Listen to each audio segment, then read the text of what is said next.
unaweza, unaweza, unaweza we Bwana, unaweza, unaweza Bwana, unaweza, unaweza, unaweza Bwana wangu, unaweza, unaweza Bwana, ninakuamini mimi,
Asante, asante, asante Mungu uliye mtakatifu, Baba uliye mtakatifu, tunalitukuza neno lako, tunalitukuza jina lako.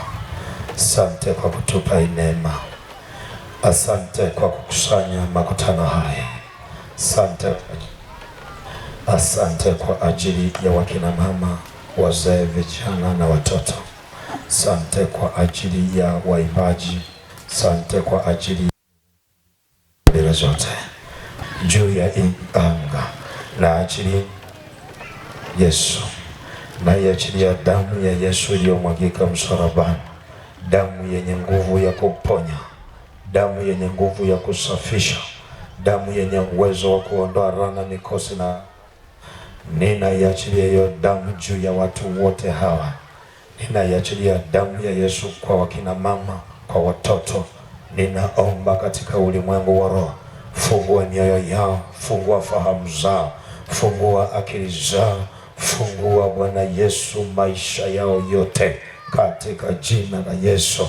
Na alika damu ya Yesu katika anga la mji huu, na alika damu ya Yesu katika ardhi ya mji huu katika jina la Yesu. Maelfu wa malaika kutoka mbinguni shuka kuhudumia mji wa Shigamba, kila kona mtakatifu, ondoa mitego, kila falme za nguvu za kuzimu zinyamaze katika jina la Yesu. Tunaifunga milango ya nguvu za giza na kuita nguvu za Bwana kila mahali. Mitandao ya nguvu za kuzimu tunaikata, tunaikata, tunaikata, tunaikata, tunaikata mitandao kwa jina la Yesu. Tunaikata na kata mitandao ya nguvu za giza kwa jina la Yesu, kwa jina la Yesu, kwa jina la Yesu. Na kuharibu mawasiliano ya nguvu za kuzimu mahali hapa, maagenti, mawakala, na nyang'anya vitu vyote walivyo navyo katika jina la Yesu, kwa jina la Yesu. Kila falme za nguvu za kuzimu ninaziharibu, naziharibu, naziharibu kwa jina la Yesu. Kwenye ardhi tunaharibu mitandao na kila neno la kuzimu, kila neno la kipepo tunalifuta kwa damu ya Yesu, kwa damu ya Yesu. Tunaita nguvu za Bwana hapa kuwahudumia wamama na watoto, vijana na wazee, ardhi na hali ya hewa, kwa jina la Yesu Kristo. Amen. Amen. Amen. Najua hujatoa sadaka, si ndio? Nataka kutoa sadaka kwa maelekezo. Jana nilisema watu wanaosikia jana nilisema uje na udongo wa nyumbani kwako, wa ardhi ambapo unalala, unapoota ndoto zote, ikiwa za mang'amu, ikiwa ni nzuri, ikiwa ni ndoto za kuota unaolewa, ikiwa ni ndoto unaota unahesabu pesa, ikiwa ni ndoto unahesabu wewe ni maskini, ikiwa unaota unapata hatari, pahali unapolaza usingizi wako, pale ndoto zako ambapo Mungu anapitishia ndoto zako, na adui pia anaweza akachukua lango hilo hilo akapitisha mabaya. Kwa hiyo kama ulinisikia jana, nilisema uje na udongo wa nyumbani kwako, na utarudi nao, wala sichukui. Na mimi nimetoka na udongo wa nyumbani kwako, kwa sababu upako ulioko hapa si upako ulioko pale nyumbani. Upako uliopo madhabahuni ambapo ninahudumu mahali kanisani kwangu si upako uliopo katika viwanja hivi. Hivi viwanja vinaamuru upako wa tofauti, sawasawa na watu ambao wamekusanyika hapa. Sina mtu wala jina kwamba kuna mtu ambaye ni wa kwangu. Hapa nimekuja kuhudumia mataifa wamjue Yesu, dunia imjue Yesu, wamama na watoto, walika na kabila zote. Haijalishi na mtumikie Mungu mtumiki, lakini shetani akinena neno kwamba mji huu nataka waishi kwa namna hii, haijalishi na sali au sali, wote mnaingizwa katika agano. Aliye na Yesu ndiye anayenusurika. Haleluya, haleluya. Waliosikia jana, wale kuja na udongo, naomba wainue mikono juu. Walisikia watu wachache. Basi nataka tutoe sadaka. Nataka tutoe sadaka kwa maombi haya. Waliokuja na udongo na ambao hawajaja na udongo, lakini waliokuja na udongo ni maalum sana maombi haya. Nilisema jana, aliyesikia jana, ambao hawakuwepo wala hakuna shida, lakini kwa maneno haya usikie Mungu anavyosema kwenye madhabahu. Haleluya, haleluya, haleluya. Na shetani njia anayotumia kubwa sana, anakamata eneo ambapo anatakiwa, yani eneo la ndoto, lango ndoto, ambapo ndipo panapitishiwa vitu vyako vyote. Anacheza napo hapo, anacheza na lango la ndoto. Akicheza na lango la ndoto, anacheza na lango la wewe lango ambalo wewe unataka upokelee vitu vyako, ndilo analocheza nalo. Haleluya. Sasa watu wa Mungu ambao walisikia, kuna kitu walisikia lakini hawajasikia. Nataka hivi, shika sadaka yako, shika sadaka yako, shika sadaka yako. Wewe uliyekuja na sadaka, shika sadaka yako. Nataka toa sadaka kwa maombi haya, maombi maalum. Shika sadaka yako. Baba, ninakutukuza kwa ajili ya mama huyu na mtoto huyu na kijana huyu, wote waliokusanyika katika viwanja hivi, ninakutukuza mno. Tazama, wamekuja na sadaka, sadaka kwa ajili ya kuunganisha na hii madhabahu na maombi yao na haja zao na maisha yao yote na huduma zao na uchumi wao na afya zao na maisha yao yote na imani zao. Mungu uliye mtakatifu, wengine wamekuja hapa, kuna mahali wanapita, lakini Mungu wanahitaji kuona ukiwavusha. Baba, kupitia hii sadaka ambayo tunakwenda kuitoa saa hii, Mungu naomba na kuwaunganisha katika Mungu ufalme wako, katika kiti chako cha enzi cha majibu. Wako wengine Mungu maisha yao ni magumu, hawaoni njia za kupita, hawaoni mpenyo, hawaoni njia ya kumshinda adui katika maisha yao. Baba, kupitia hii sadaka ikawe Mungu ni njia ya kupata mpenyo, ikawe ni njia ya kuinuka, ikawe ni njia ya kupanda, ikawe ni njia ya kuongezeka, ikawe ni njia ya kupata heshima. Mungu, wako watu wana heshima, hawaheshimiki kabisa, wamechukiwa na wamesahauliwa, ni ukiwa na huzuni vimetawala. Mungu, kupitia hii sadaka wanaokwenda kuitoa jioni hii ajili ya leo. Baba, ninaomba Mungu mfungue kila mmoja, watu wa nyumbani mwake na kwenye ukoo wake na kwenye nyumba yake na watoto wote waliozaliwa tumbo moja.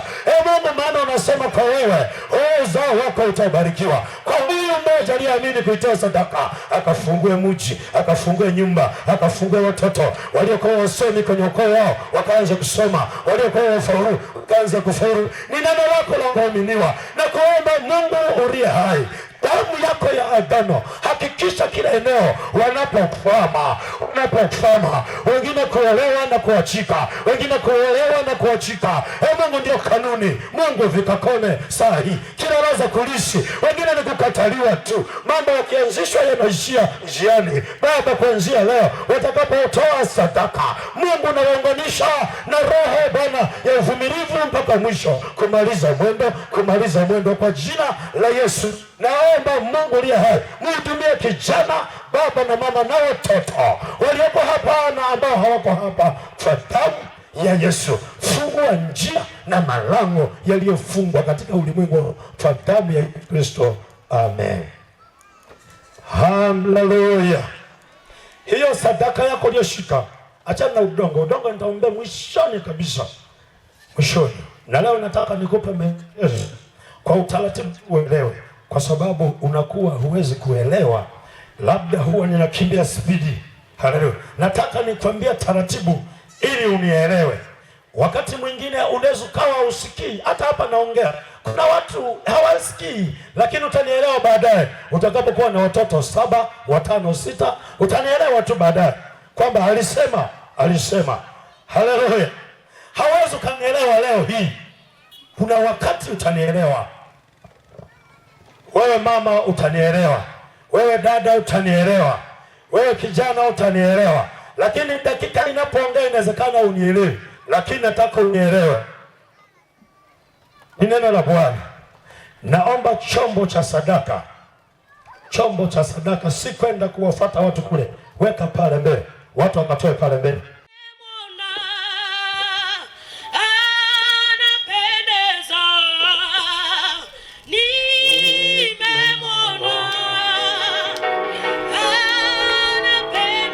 Aliye na sadaka, anayejua madhabahu haijibu maombi bila sadaka. Hakuna madhabahu inajibu maombi pasipo sadaka.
Katika kona ambayo adui amewashinda wengi, na ambapo shetani anatumia mbinu za kukamata watu, ni njia ya sadaka. Kwa sababu mchawi anakuja kuroga, harogi bila sadaka. na lazima atamke neno. Pasipo neno hakifanyiki kitu. Hawezi akafanya kitu pasipo sadaka. Sasa nataka nikwambie hivi, hii sadaka uliotoa nimeomba, na hii sadaka ndiyo ambayo unaunganisha na maombi yote ambayo tumeomba na ambayo tunaenda na ibada hii. Lakini nataka nikwambie hivi, hii sadaka sasa ni sadaka maalum tutakapokuwa tunaahirisha mkutano kesho. Haleluya. Nataka nifafanue vizuri. Sikia, ukitega sikio, ukisikia vizuri utaelewa, lakini usipotega sikio unaweza ukaondoka hujaelewa. Haleluya. Tuko hapa, kuna watu walitoa sadaka, ndio maana tuko hapa. Kuna watu walioumia. Nyie watoto mnaozunguka zunguka, mnaweza mkatulia. Mkikaa mkitulia inakuwa vizuri sana. Mkikaa mkitulia inakuwa vizuri sana. Sikiliza, hiki chombo ni kitupu. Ukitaka kumwita Mungu lazima kuwe na maelekezo. Mungu anasema nini, ili usikilize Mungu anachosema, ili lifanyike lile Mungu analotaka lifanyike kwako, au unalotaka lifanyike. Lazima ukae kwa umakini sana kumsikiliza Mungu. Hiki ni chombo tu kitupu. Niliwashuhudia watu nikasema hivi, katika familia yangu, ukoo wangu mzima uliokoka kwa njia hii. Nilikuwa nikichukua sadaka, hata kama nimeingia mahali kuna kongamano la maombi, lakini kuna neno la sadaka.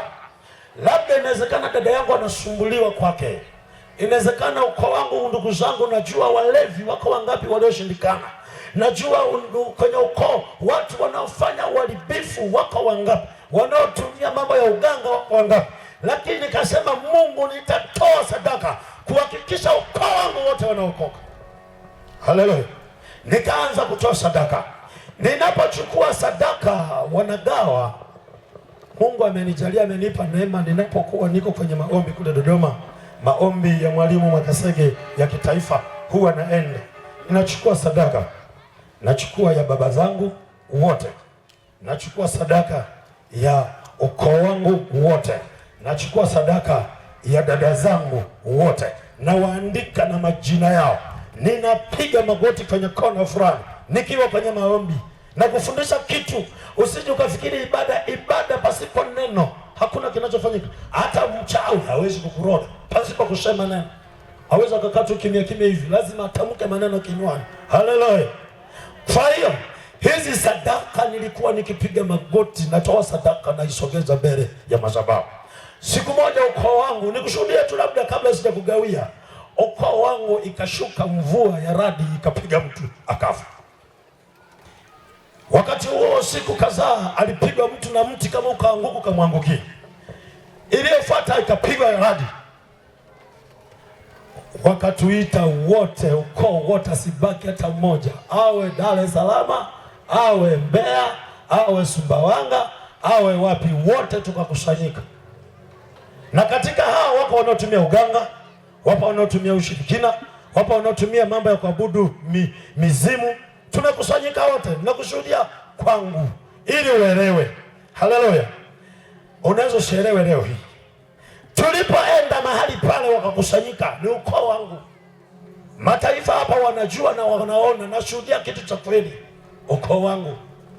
Kwa hiyo ilipofika hatua wakasema hapa inatakiwa tuite waganga kutoka mbali, yani kutoka mataifa mbalimbali waje wafunge hili jambo.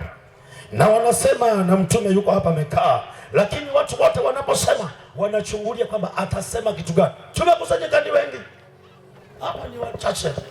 Haleluya. Wanasubiri nini kitakachosemeshwa hapa, tutasikia kitu gani. Wamejadili, wako machifu, wako mamwene, wengine hawapo, wengine wako mbali, wanasubiriwa kwamba ndio waamuzi wakuu. Wakajadili, naona wanataka kufikia hatima ya kwamba wakubaliane na mganga fulani, anaonekana anapata kula nyingi. Nikainua mkono, wakasema mcheni mtume aseme. Nikasimama nikasema hivi, sikilizeni ukoo wangu, ninyi wote mlioketi hapa, mnataka kutuingiza kwenye agano la vita ya kufa mfululizo tena kufia kwenye mikono ya watu. Nataka nikwambie hivi, wewe kama unaenda kwa mganga, hatima yako kwenye mikono ya mganga, kwa sababu unamtegemea na ndiye aliyekwambia kitu. Kwa hatima yako inakuwa kwenye mkono wake. Akitaka amwanze kufa, anaminya tu, maana wote amewashika, mko kwenye agano lake. Haleluya. Kwa hiyo nataka nikwambie, niliposimama nikamwambia, jamani, mtu unapotaka kutoa na sadaka kumwamini huyu mtu, ukoo wetu tutakuwa tumejikabidhi kwake. Kwa hiyo ili tujinasue, kuna mahali tutaenda bila gharama yoyote. Tutaenda bila kulipa hata mbuzi, hata kuku, hata unga ndonya moja hatulipi. Wakasema ni wapi huko? Wanafikiri nataka niwaambie habari wanazozipanga. Haleluya, haleluya. Nikawaambia yuko Yesu Kristo, sionekana kwa macho, yeye kwa imani alikufa na akafufuka, damu yake tukiitia tu hili kaburi linakuwa la mwisho. Haleluya. Wakasema sasa hili jambo hili mnasemaje? Wakainuka watu kama watatu, wakasema hapana, hatuwezi kukubaliana na huyu mtoto mdogo sana. Wengine wakasema jamani, tukubaliane. Nikasimama tena nikasema hivi, naomba tukae. Wewe unayejiona ni baba mkubwa, kaa upande wa kule, mimi nakaa hapa. Tuone mwenye kura nyingi, tuanze kusimama, tugawane watu. Atakayepata kura nyingi, huyo ndiye atakayeshinda. Wanaoenda kule kwa shetani, akabaki yeye peke yake. Wote wakaja upande wa kwangu. Wote wakasema sasa hapa kitendawili hatujui tutakuwa tunaabudu nini. Tulikuwa tunaabudu kule, tutakuwa tunaabudu je? Nikasema maswali yote mnayouliza kwenye ukoo wangu niulizeni mimi, yoyote mnayoyataka kwenye ukoo niulizeni mimi. Wakasema ni mtoto mdogo sana. Alibaki mtu mmoja, chief mkuu. Wakasema atakuja kesho saa 5. Sasa wakijua kwamba mimi sio mkaaji wa kijijini, atakuja kesho saa 5 ili niondoke tena. Ilikuwa inaelekea siku ya Jumapili, ili nishindwe kusimama tena. Wakafikiri nitaondoka. Nikaondoka usiku na gari ile baba. Nikafika hapa nikafanya shughuli zangu, nikaondoka hapa tena saa 11. Niko pale kijijini saa 5 nimefika. Wanasema atakuwa ameondoka eti. Wanakuta naibukia kwenye mkutano tena.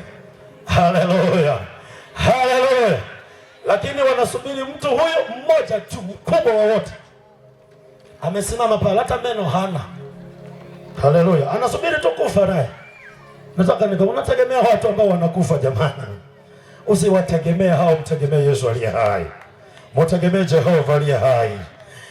Aliposimama wakasema tumuulize huyu kabla hajasimama yule mkubwa aseme kwanza mchungaji. Nikarudia tena. Sasa nilisema kwa makali, nikasema ninyi wote katika ukoo wa kina Masanga, mimi ndiye baba yenu. Wote ni watoto wangu. Hicho Kiswahili kikawa kigumu. Nikaibua kesi nyingine, wakasema mnasikia sasa? Tunasema huyo kijana huyu haliweki. Anasema hata huyu mwenye meno mwenye hana meno ni mtoto. Haleluya. Akasema ya kwamba yeye mwenye akasalimisha, akasema huyu sio mtoto, anachosema ni cha kweli. Alisema yeye mwenyewe chifu mkuu, akasema anachosema ni cha kweli. Sasa aliyekuwa naibuka anasimama, anasema huyu mtoto anatusalau. Akashuka chini, akaogopa. Nikasimama sasa, nikasema inueni mikono juu. Sinaya amekubali, inueni mikono juu. Semeni Bwana Yesu, tuko mbele zako. Tunashusha vitu vyote chini. Nikasema unionyeshe na vitu mlikokuwa mmeweka. Haleluya. Haleluya. Ukoo wote ukamwamini Yesu. Na nikawaapisha kwamba atakayerudi nyuma anageuka kuwa chumvi. Kwa mpaka sasa wanasema ukigeuka kuwa chumvi shauri yako. Kwa mtu akimta sasa ukigeuka chumvi ni wewe mwenyewe. Maana alisema mtumishi anayetaka kwenda kwa mganga sasa, bwana ukigeuka chumvi ni wewe. Maana alisuluhisha hapa mbele za Mungu. Atakayegeuka nyuma kwenda kutumikia waganga abadilike awe chumvi. Haleluya. Nini nataka nikwambie? Nguvu ya sadaka niliyokuwa nikisogeza inena mbele za Bwana. Hii sadaka nataka nigawe kwa watu ambao wamesikia kabla sijagawa, na nitagawa. Unachukua wewe. Unachukua wewe. Una watoto 2 watatu, ni wewe. Ni wewe mwenyewe, ni wewe. Huchukui, ni wewe. Haleluya. Yaani hii waga silazimishi na kufundisha tu. Nina neno kwa ufupi ndio kufundisha. Tusimama tuombe. Nataka niombe kwa ajili ya sadaka hii sasa. Baba wako watu wanapita kwenye mapito mengi. Wewe ni Mungu ambaye unajibu kwa sadaka. Mtumishi wa Mungu Elia alipotoa sadaka, ukamwambia Elia, chukua ng'ombe mkate vipande 4 ukamuweka kwenye madhabahu ili madhabahu isikie ijibu maombi. Wako watu makanisani kwao, Baba, ukame umezidi, kupitia sadaka Baba, moto ukashuke wa uponyaji, moto ukashuke wa mafuriko ya watu, moto ukashuke wa miujiza, ishara na maajabu, moto ukashuke wa kujibu maombi ya watu. Wengine mashamba ukame, wengine ni ndoa ukame, Baba, wengine ni watoto wamesoma na hata kazi hawana, wengine ni ukame, afya zimekauka, wamenyauka, wengine biashara, kazi zimesimama. Mungu uliye hai, uliyekuja Bwana Yesu kuzungumza na watu wako ili waone njia na malango, Mungu ninakusihi Baba, shusha moto wa kuachilia uzima juu ya kila atakayegusa hii madhabahu. Sadaka hii na vyombo hivi na vitakasa kwa damu, mafuriko ya damu ya Yesu, ili kufungua milango iliyofungwa, kufungua kazi zilizofungwa, kufungua njia zilizofungwa. Vizuizi, watu wamezuiliwa mno Yesu, wengine wamesahauliwa na kudharaulika sana Baba kupitia hii sadaka. Mungu, wengine watachukua kwa ajili ya watoto wao walioko mbali Baba. Kila mmoja atakayegusa tu akutane Mungu na uponyaji na uzima na afya. Wengine ni dhambi fulani zinawasumbua Baba, kupitia hii sadaka zikakome, zikakome, zikakome. Mungu ninakusihi kuanzia sasa, wakaichukia dhambi waione kama takataka, wakachukia uovu waione kama takataka. Watakapogusa tu Mungu, uharibifu ukimbie, utasa ukimbie, uovu waondoke katika jina la Yesu. Mungu, unapowafungua, fungua na miji yao na watoto wao na ndoa zao na familia zao, ukoo zao. Wengine ni wazazi wanasumbuliwa mno, wengine ni umasikini unasumbua mno, wengine ni ugomvi unasumbua mno, wengine ni hatari mbalimbali, wengine ni vifafa kwenye ukoo wao, vikakome. Wengine ni kushika akika, kukakome. Wengine ni vurugu tu, amani hatuna, kukakome. Wengine magonjwa yakakome kupitia hii sadaka. Jibu maombi, kila atakayegusa tu, kitendo cha kugusa tu, Mungu ujibu maombi. Fungua njia, fungua malango, wakaone amani. Kugusa tu wakapate amani katika jina la Yesu, amen. Unachukua 1, 2, uchukui ni wewe. Ninaomba mtumishi wa Mungu Baraka, naomba utangulie kuwagawia makuhani pale, wape wachungaji pale, wanatangulia kuchukua watumishi wa Bwana, ndipo wanaanza kufuata wengine.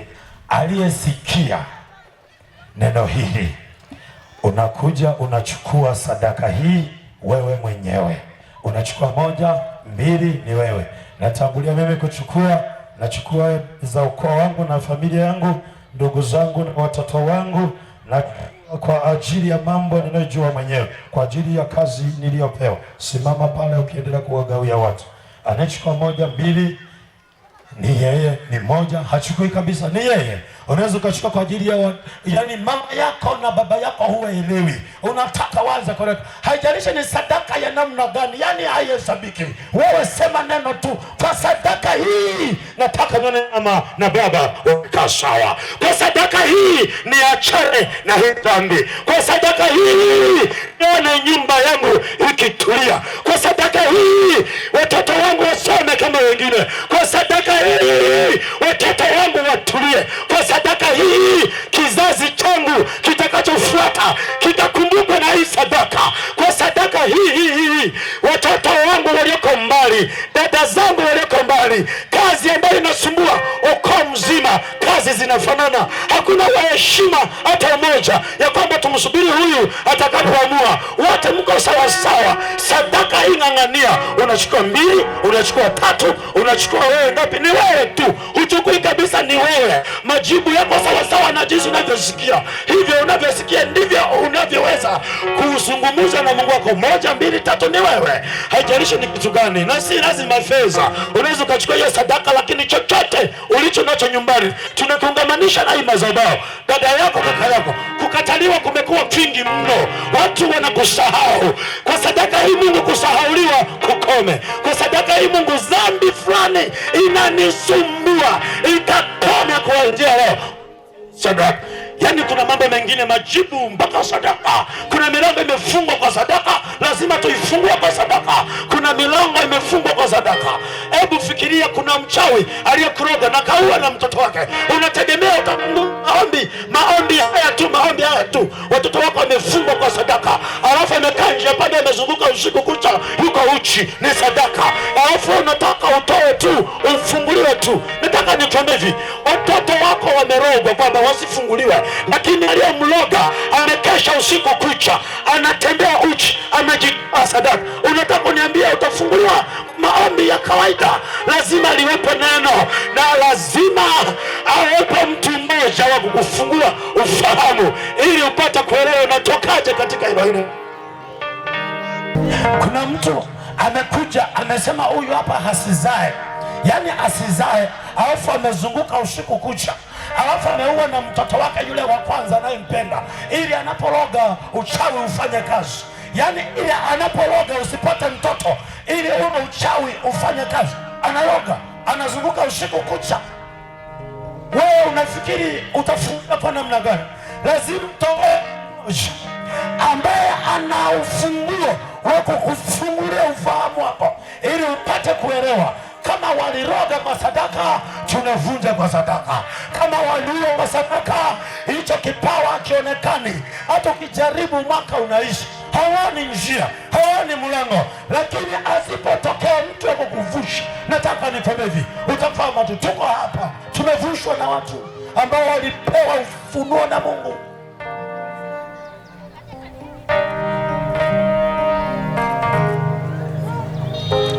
Na nataka nikwambie hivi, sio kwamba lazima. Maana mwingine anasema mbona sina pesa nyumbani, mbona sina pesa nyumbani.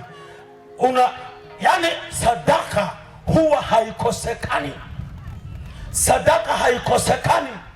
Hata ukibeba kuni ni sadaka, hata ukibeba chumvi ni sadaka, hata ukibeba ndonyo ya maharage ni sadaka, ukibeba debe ni sadaka. Ni wewe mwenyewe tu, chochote unacho. Yani sadaka ni kitu unachopeleka, uchukui kitu. Haleluya, haleluya. Kukanyaga hapa, tunahakikisha tunafanya kweli ambayo inamweka mtu huru kweli.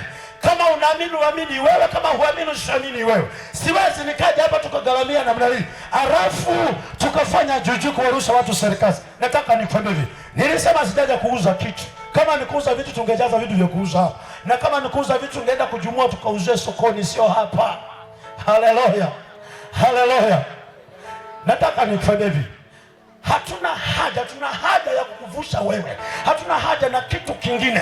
Kuona wewe unafunguliwa unaenda. Ukisema nataka nifike Tunduma unaenda. Ukisema nataka nifike Mwanjerwa unaenda. Kuna watu hapa yani walishazima, kilichowazimisha hawaelewi. Leo unafufuka kwa jina la Yesu. Leo unafufuka kwa jina la Yesu. Leo unafufuka kwa jina la Yesu. Sikia mtu wa Mungu. Kesho nataka kuongea na watu wanaosikia. Sikia unayosikia. Kesho naongeza sauti. Kesho najua mwishoni mwa nani hapa tutakuwa na maombi, nitashindwa kuelekeza. Kesho utoke umeandika vitu usivyovipenda kabisa, ni king'ang'anizi, chukizo katika maisha yako. Njoo hapa, tutachoma moto hapa kwa neno la Bwana. Mtaona watu wanavyofunguliwa kesho hapa kwa neno hilo hilo. Hivi unanielewa? Andika vita ambayo huipendi katika maisha yako, kitu unachokichukia, ambacho unachukia katika maisha yako na unaona kabisa hili ni tatizo. Andika. Kama ni umaskini, andika utasa, andika ulevi, andika uchawi, andika wachawi, andika umafarakano, andika dhambi fulani, andika. Hivi kuna mtu anayependa uzinzi hapa? Kuna mtu anayependa watoto wake aone wanafanya uzinzi hapa? Kuna mtu anayependa kuona watoto wake wanalewa hapa? Kuna mtu anayependa kuona haya? mtoto wake anafanyia ba, kuna mtu anapenda? Bwana Yesu asifiwe. Kwa nini usiandike? Wewe andika yote anateketea, na ukisha nani tu, kama alikuwa huko utasikia mama narudi. Haleluya, haleluya, haleluya. Ni mafunuo ya Mungu. Sasa nataka nikupe neno ili upate kuelewa. Aliye na kitabu na kalamu anaweza kaandika. Kumbukumbu la Torati. Kumbukumbu la Torati 28 mstari wa kwanza. Na nitakaposikia neno la Bwana, sikia neno la Bwana. Kumbukumbu la Torati 28 anasema hivi: itakuwa utakaposikia sauti ya Bwana Mungu wako kwa bidii.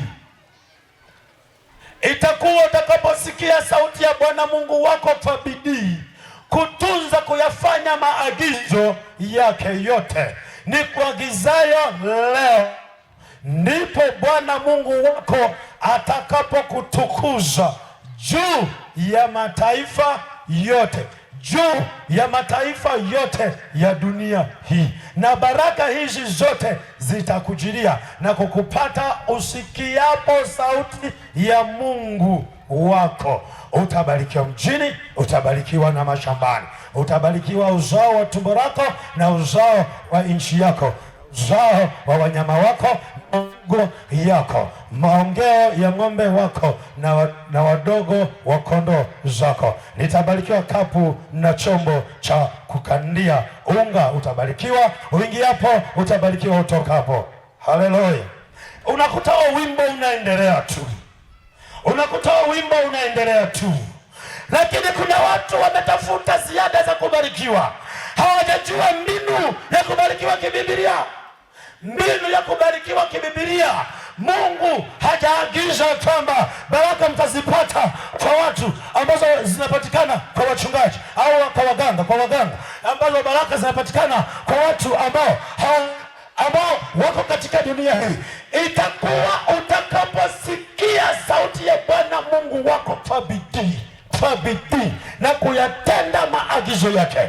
Kuna watu wamesikia waganga, ndio maana baraka zimekoa. Kuna watu wamesikia watu, yani mtu akisema usiende kwenye mkutano, amesikia na hajaja. Nataka nikwambie hivi, kwa kuwa umesikiliza watu, Mungu akamwambia Sauli, kwa kuwa umesikiliza watu na mimi nimekukataa. Kuna watu wamesikiliza watu wamekataliwa. Kuna watu wamesikiliza watu wamekataliwa. Kwa sababu ya kusikia watu, wengi wamekataliwa. Na nasema hapa, ujui kama ni Mungu anasema. Umesikiliza watu sana, anza kumsikiliza Mungu leo. Anza kumsikiliza Jehova aliye hai. Anza kumsikiliza. Usisikilize watu, msikilize Mungu. Katika kazi unayofanya, msikilize Mungu. Acha kuwasikiliza watu. Watu wanaweza kukuambia fanya hivi na vile ili waribu mipango ya mtu fulani. Kumbe ni watu, sio Mungu. Kila jambo unalofanya, msikilize Mungu. Haleluya. Wanaosikia Mungu wameshafanikiwa. Ukitaka kufanikiwa, msikilize Mungu. Huyu mtu anayekwambia usiende kwenye mkutano, kwa sababu ule mkutano anayehubiri ametoka kanisa la Moravian. Mbinguni hatuendi kwa kanisa, mbinguni hatuendi kwa dini, mbinguni hatuendi. Ndio maana nataka nikwambie hivi, injili ya kweli imepotea kwa sababu watu wanavutia kwao. Anapovutia kwake, anataka watu wamsikilize yeye. Mwambie Bwana azungumuze na watu. Na ndio maana nasema hivi, hata yote yanayotendeka hapa, usije ukasema Asfat anafanya. Sema Mungu wa Asfat anafanya. Mimi ni mtu tu, ninamtumikia Bwana aliyenituma. Yeye ndiye anayefanya watu, yeye ndiye anayeganga watu, yeye ndiye anayehubiri. Hapa nilipo, pasipo yeye siwezi. Ni yeye mwenyewe anasema, pasipo mimi hamwezi neno lolote. Kwa hiyo pasipo yeye siwezi. Mimi naweza kwa uwezo wake yeye anitiaye nguvu. Nataka nikwambie hivi, aliyekuvuta kuja hapa ndiye aliye asema na wewe umemsikia. Acha kuwasikiliza watu, endelea kumsikiliza Mungu. Endelea kutega sikio lako, endelea kutega sikio mchungaji. Acha kusikiliza wachungaji walioshindwa. Walioshindwa wana maneno mengi. Nataka nikuambie hivi, walioshindwa wana maneno mengi. Ndio maana nilikuambia hivi, hutaona ninashuka kuachilia mkono huko. Nitashuka Mungu akisema nishuke. Nikisimama hapa Mungu anashuka hata huko uliko, hata huko usipopita hapa, kwa sababu wenye maneno mengi wapo, lakini Mungu wetu anatupigania. Mungu aliyekuleta hapa hawezi kukuacha ukarudi na magonjwa, hawezi kukuacha ukarudi jinsi ulivyokuja. Lazima uongezeke. Sema naongezeka, naongezeka, naongezeka, naongezeka kwa jina la Yesu. Kuna watu hawajaelewa bado. Ninaposema kuongezeka, sio kuongezeka kwa kinywani tu hapa. Unaposema naongezeka katika ulimwengu wa roho, na unaongezeka kweli. Ukinyamaza kimya unabaki hivyo hivyo. Nataka nikwambie hivi, nisikie mtu mmoja anasema naongezeka, anainua mkono namna hiyo, anasema naongezeka, naongezeka, naongezeka, naongezeka kwa jina la Yesu. Kama Mungu anasema utakapotega sikio kuanzia hivi leo, ukaacha kuwasikiliza waganga, ukaacha kuwasikiliza wambea, ukaacha kusikiliza watu ambao wamekusanyika wanafanya mashauri mabaya, Mungu anasema wapenda, ndipo nitakapokubariki. Kuna watu wanataka kubarikiwa kwa barikiwa na pokea. Lazima nikwambie mbinu, lazima utege sikio. Ni Mungu anasema utakapotega sikio na kuanza kuyatenda yale maagizo ya Mungu anayokuagiza kuanzia hivi leo, ndipo baraka hizi zitaanza kukujilia. Unataka kutawala serikalini, ukienda kwa waganga ili ututawale, nataka nikwambie hivi, waganga watakuishia njiani, utabaki tu kuwa na aibu. Lakini ukitaka kuongoza serikali, ongoza serikali ukiwa na Yesu. Tega sikio. Mungu, nitaongozaje hii nchi? Nitaongozaje hiki kijiji? Nitakiongozaje hiki kitongoji? Nitaongozaje hii wilaya? Nitaongozaje hii mkoa? Mungu, naomba uwepo wako. Sasa watu badala ya hilo wanaongozana kwa waganga. Hebu inua mkono namna hii, inua mkono namna hii, inua mkono namna hii. Sema tunavuruga mipango yao waliokusudia kutupoteza. Tunavuruga mipango yao waliokusudia kuipoteza nchi, waliokusudia kuipoteza taifa, kulipoteza taifa. Tunavuruga kwa jina la Yesu mipango yao, tunaivuruga kwa jina la Yesu.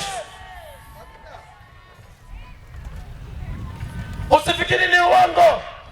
Danieli alipokuwa kiomba kona fulani, alikuwa amekaa peke yake tu, lakini alikuwa akimuuliza Mungu, itakuwaje juu ya Yerusalemu? Itakuwaje juu ya jiji hili? Itakuwaje juu ya Yerusalemu? Ndipo Mungu akasimama akasema naye kwa ajili ya Yerusalemu. Inawezekana hapa kwa ajili ya Tanzania, kusudi ambalo nataka lisimame likasimama. Haleluya, haleluya. Mungu anamtazama mtu mmoja. Wewe mama, tega sikio. Unapotega sikio kwa Mungu, utatega sikio na kwa mume wako.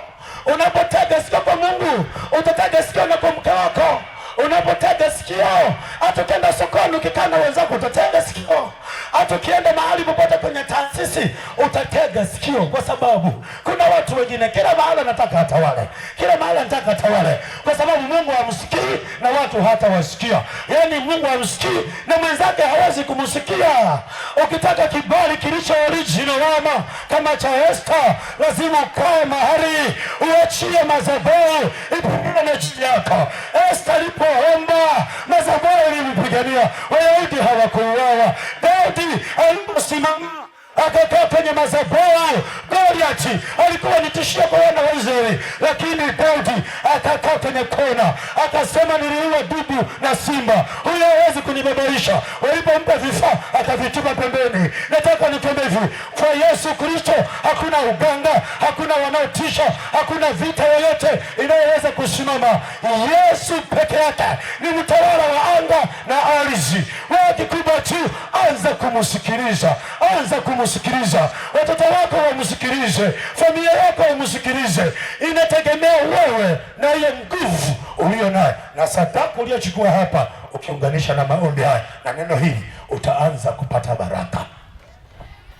Watu wanataka baraka za kuuziwa. Niseme chumvi, chumvi hapa, nenda nayo nyumbani, karusha chumvi. Hii ardhi uliyochukua kwako, tutaitamkia neno hapa, utarudi nayo. Haleluya. Ila kesho usisahau kuja na yale usiyoyapenda. Andika tena kwa hasira, njoo choma moto hapa. Tutachoma kwa neno la Bwana. Utaona watu wanavyofunguliwa hapa. Na waliofanyiwa kwenye ardhi sasa hivi, naomba wainuke. Wote inukeni, tumemaliza, tuanze kuondoka. Sikiliza niwasomee neno. Fungue kitabu cha Ezekieli 21. Ninapoenda kwenye nani ili uelewe. 21 mstari wa 21. Aliye na nani unaweza kaandika ukasomage nyumbani. Kitabu cha Ezekieli. Watu hawaelewi vizuri. Sikiliza kitabu cha Ezekieli 21 na mstari wa 21 ili upate kunielewa vizuri. Unaweza kawa unakaa tu, unakaa kimzaa, ninapokuambia sema neno usikie vizuri. Ezekieli 21 anasema hivi, na mstari wa 21 anasema, kwa maana mfalme wa Babeli alisimama penye njia panda. Sasa hapa sisemi Babeli, mfalme wa Shigamba alisimama penye njia panda. Sikiliza vizuri, penye njia penye kichwa chenye njia hizo mbili, ili atumie uganga. Alitikisa mishale huko na huko, akaziuliza terafi, akayatazama maini yalitoka wapi atuelewe. Katika mkono wake wa kuume alikuwa na kura ya mji huu wa Shigamba, kuviweka vyombo vya kubomolea, kufumbua kinywa chake katika machinjo, kulinua sauti kwa kupiga kelele sana, kuweka vyombo vya kubomolea juu ya marangu, kufanya maboma na kujenga ngome. Yaani najenga ngome. Huyo ni mkuu wa nguvu za giza. Sikiliza vizuri. Anasema jambo hili litakuwa kwao kama uganga wa ubatili mbele ya macho yao waliowaapia viapo, lakini ataufanya uovu ukumbukwe, ili kwamba wakamatwe na yale maneno aliyoyafanya na sadaka yake. Sikia vizuri hili jambo. Jambo hili litakuwa kwao kama uganga wa ubatili mbele ya macho yao waliowaapia viapo vyao. Yaani akisimama hapa akisema mji huu wawe wazinzi, watu mtoka wazinzi. Mji huu wawe watu wote waeleweki, watoto wote wasishikike. Anasema jambo hili litakuwa kwao sawasawa na neno alilolitamka. Kwa maana tunaona alishika na sadaka mkononi. Sogea mahali hapo, alafu tufute maneno yaliyotamkwa kwenye mji. Wasisali hawatasali, wasielewe neno hawataelewa. Hawa watoto wao waharibikiwa, watakuwa hivyo hivyo. Anasema jambo hili litakuwa kwao sawasawa na neno alilowaapia viapo, akisema wao wagonjwa wa matumbo wote magonjwa, wasizae wote wanaacha kuzaa, wasifunguliwe wote wanaacha kufunguliwa. Lakini neno la Bwana linasema hivi, hata kuwepo tasa wala mwenye kuharibu mimba, hata kuwepo maskini wala mlevi wala mzizi wala watu wa kukataliwa wala aibu. Haleluya, haleluya. Nataka watu waliochangamka. Hebu mwambie mwenzako nipe nafasi kidogo. Anaposema nipe nafasi, amesemaje? Amekupa nafasi? Mwambie nipe nafasi kidogo. Anapokwambia unampa nafasi. Nataka ombi ya vita, sitaki mtu. Nataka tuombe maombi ya vita. Haleluya. Nataka tuombe maombi ya vita. Wanaoelewa ndio wanaoelewa, lakini neno hili kama uelewi. Anasema jambo hili litakuwa sawasawa na kiapo alicho hapa. Akisema hii nyumba hii hakuna watoto kuolewa. Unakuta watoto wako wanapata mchumba, za mama ameacha tena hata kunipigia simu anachika. Nini? Jambo limekuwa kwao sawasawa alivyo neno. Amezunguka nyumba. Wote waliozunguka nyumba yake hebu fanya namna hii. Ina mkono namna hii. Sema wote walionizunguka. Wote walionizunguka. Wote walionizunguka. Maneno waliotamka. Maneno waliotamka. Nawafuta kwa damu ya Yesu. Nawafuta kwa damu ya Yesu. Nawafuta kwa damu ya Yesu. Maneno waliotamka. nawafuta kwa damu ya Yesu, nawafuta kwa damu ya Yesu. Kuna waliokuja na udongo wamewawakilisha watu wengine ambao hawajaja na udongo. Naomba upige magoti, alafu huo udongo isha chini. Huyo umekuja nao gusa tu chini ya ardhi hii. Hii itafuatilia mpaka nyumbani kwako. Unajua wanaoelewa ni wachache. Shika ardhi.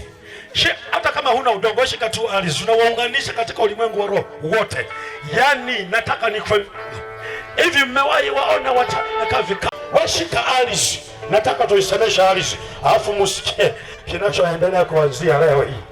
Shika ardhi. Wewe ni mtoto, wewe ni mzee. Hiyo ardhi katika ulimwengu wa roho na kupeleka nyumbani kwako. Ni ardhi ya nyumbani kwako. Nataka usikie yanayofanyika kwenye mji huu. Ikiwa ni kanisani kwako, tuma mkono wako kanisani katika ulimwengu wa roho. Ikiwa ni nyumbani kwako, tuma kwenye mlango. Akili yako kaukamate mlango. Ikiwa ni nyumbani kwako shambani, tuma katika ulimwengu wa roho, kakamate. Ikiwa ni kwenye nyumba yako, tuma tu akili yako katika ulimwengu wa roho, kamata. Kama nimekamata ni nyumba yangu, na nikikamata nyumba yako nimekamata mume wangu na watoto wangu na wote wa nyumbani mwangu. Mchawi akitaka kuroga anatumia ardhi. Kwa hiyo ardhi, wewe nataka nikwambie hivi, wanajua hata kama ni dukani kwako anatumia mlango wako kusema neno. Haweza kaacha tu kimya kimya, kuna neno. Hiyo ardhi sasa umekamata. Wewe fuatisha tu maneno haya.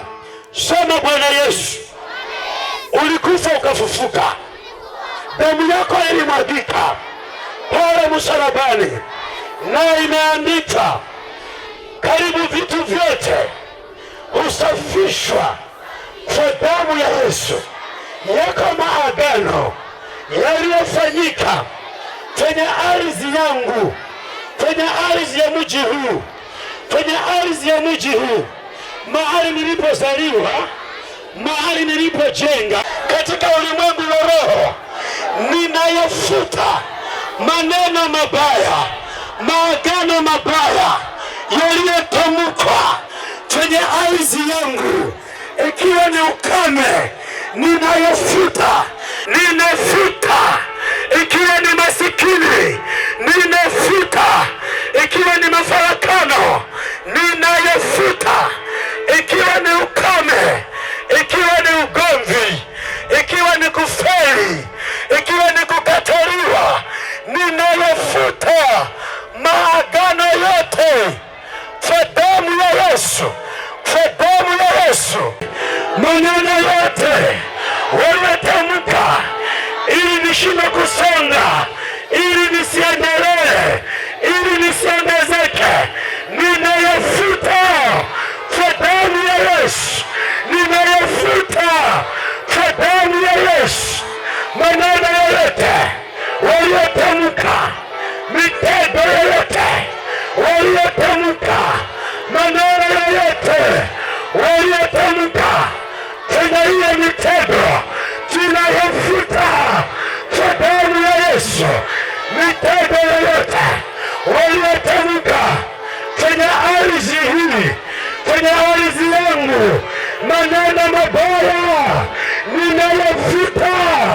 Roho ya mauti ninaiondoa, roho ya kukataliwa ninaiondoa, roho ya uovu ninaiondoa. Kila pando waliolipanda kwenye ardhi yangu, pando la mauti, pando la kufeli, pando la kushindwa, pando la magonjwa, pando la magonjwa, ninaiondoa, ninaiondoa kwenye ardhi yangu, kwenye ardhi yangu. Pando lolote, maneno yoyote walioyatamka, tunayafuta. Ewe ardhi, sikia kuanzia leo, sikia kuanzia leo, ninakusafisha kwa damu ya Yesu.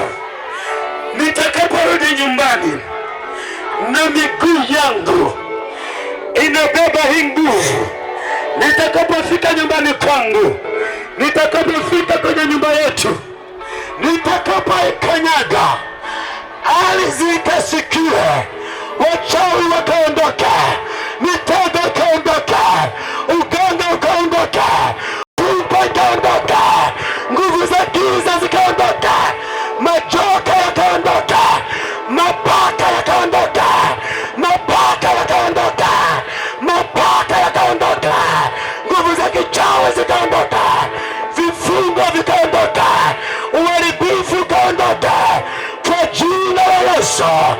Roho za kushindwa zikapata kuondoka, roho za mafarakano zikapata kuondoka, roho za ukiwa, roho za ukiwa zikapata kuondoka, roho za uharibifu zikapata kuondoka kwa jina la Yesu, kwa jina la Yesu, kwa jina la Yesu, kwa jina la Yesu, kwa jina la Yesu.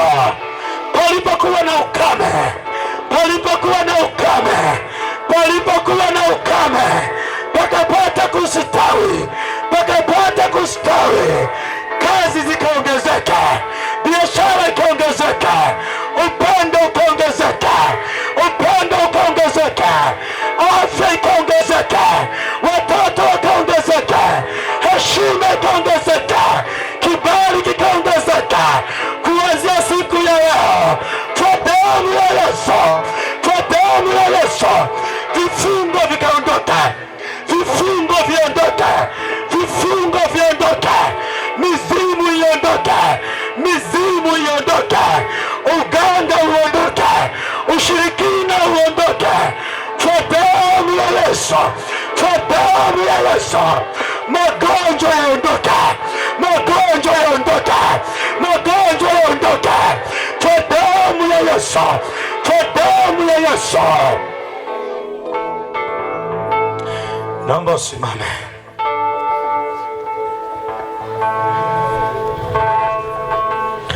Naomba usimame. Najua kuna nguvu iko ndani yako. Sasa kuna kitu naona. Hicho unachokiona ndicho kinachofanyika. Hicho unachokiona ndicho kinachofanyika.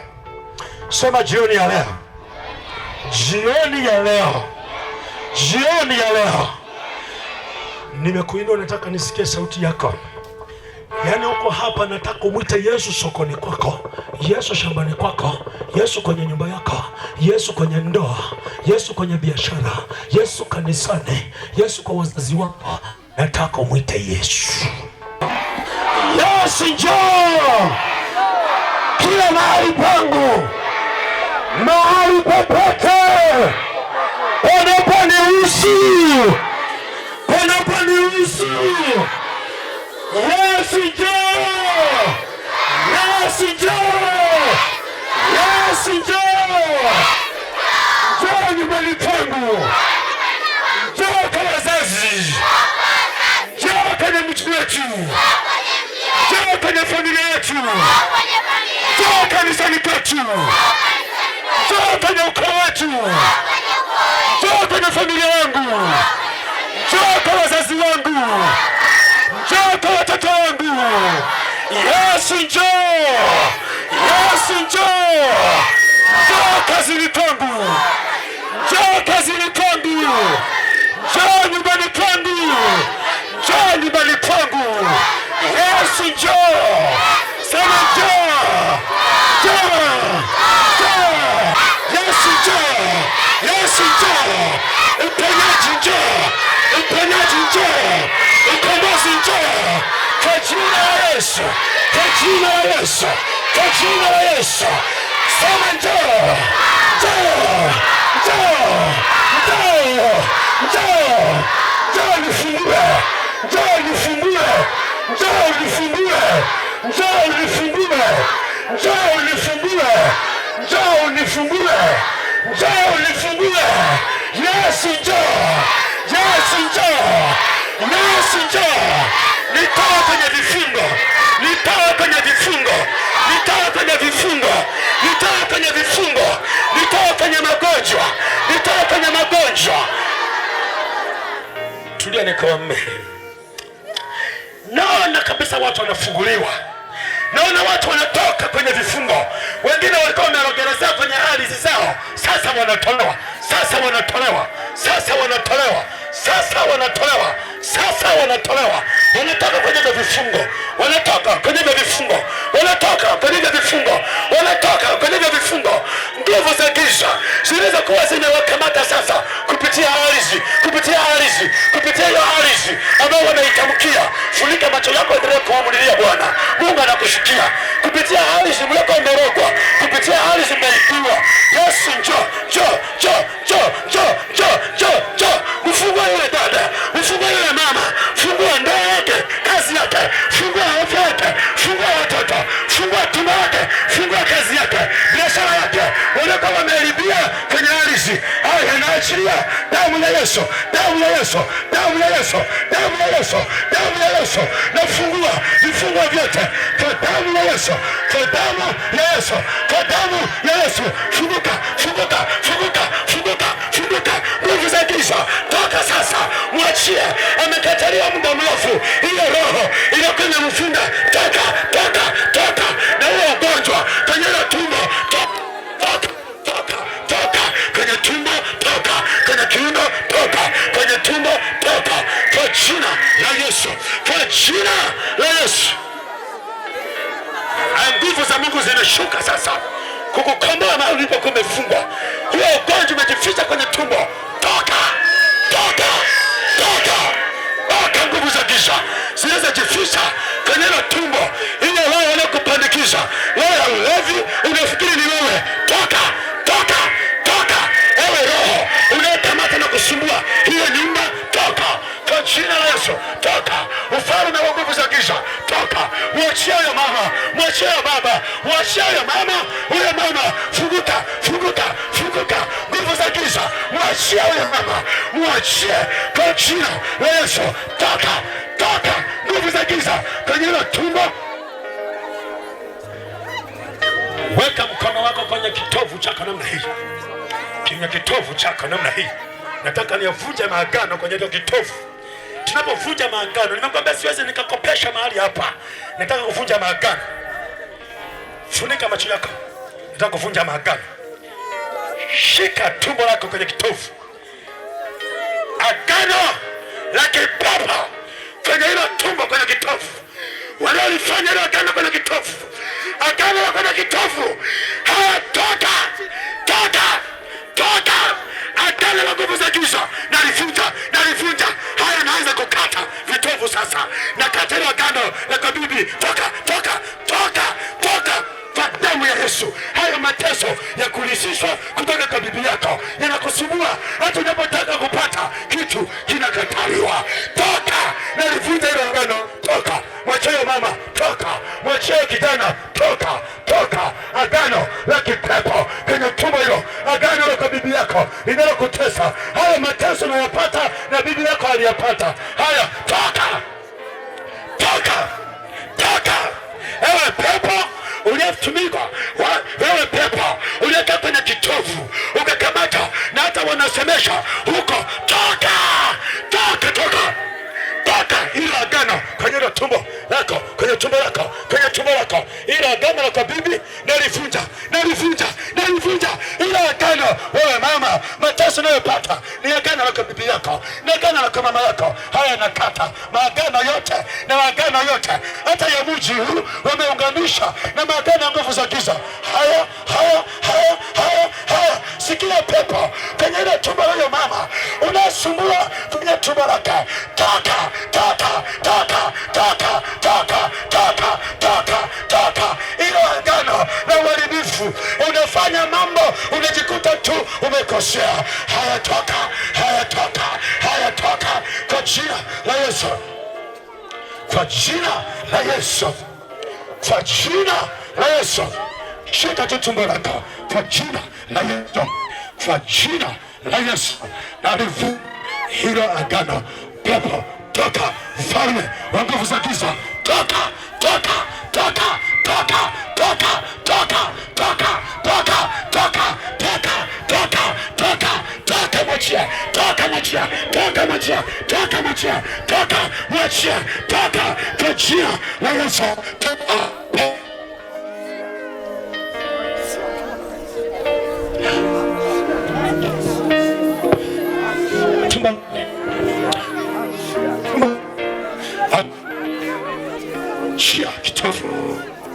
kitovu, achia kitovu, achia kila agano nalivunja kwa jina la Yesu, kwa jina la Yesu nalivunja agano kwa jina la Yesu, nalivunja kila agano katika ulimwengu wa roho kwa jina la Yesu.